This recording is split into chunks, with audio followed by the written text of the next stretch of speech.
Operation Sindoor continue. అసలు ఎందుకు ఆపిరో చెప్పాలి. ఫస్ట్ ఆఫ్ ఆల్ అసలు ఎందుకు ఆపిరో చెప్పాలి కదా. కంటిన్యూ తర్వాత చేద్దాం, కంటిన్యూ చేద్దాం చేయాల్సింది. కానీ ఎందుకు ఆపిరో చెప్తలేరు. రెచ్చగొడితే భూతాల దాడులకు సిద్ధం. ఆర్మీ జనరల్ ఉపేంద్ర ద్వివేది వ్యాఖ్యలు. పాక్ నుంచి డ్రోన్స్ రాక నేపథ్యంలో కామెంట్స్. మొన్న పాక్ నుంచి ఒక డ్రోన్ వచ్చింది, తర్వాత వాడు మాటలు, మేము మా దగ్గర చాలా మంది ప్రాణాలకు సైతం తెగించిన వాళ్ళు ఉన్నారు, ప్రాణ త్యాగాలకు సిద్ధపడేటోళ్ళు ఉన్నారు అని చెప్పేసి ఒకటి బయట వైరల్ అవుతుంది. ఆపరేషన్ సింధూర్ దెబ్బకు పాక్ వణికిపోయిందని, ఆ టైంలో నిర్ణయాలు తీసుకోవడానికే తడబడి వాళ్ళు కాళ్ళ బేరానికి వచ్చిందని భారత ఆర్మీ జనరల్ ఉపేంద్ర ద్వివేది చెప్పారు. ఆపరేషన్ సింధూర్ కొనసాగుతోందని,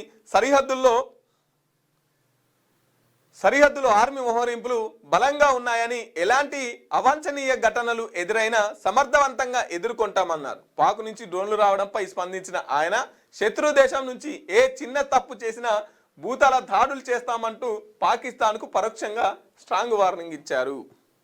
వానికి అప్పుడప్పుడు పురుగు తిరుగుతూ ఉంటుంది, పురుగు తిరిగి ఇట్లా ఇట్లా ఇట్లా ఇట్లా చేస్తుంటాడు.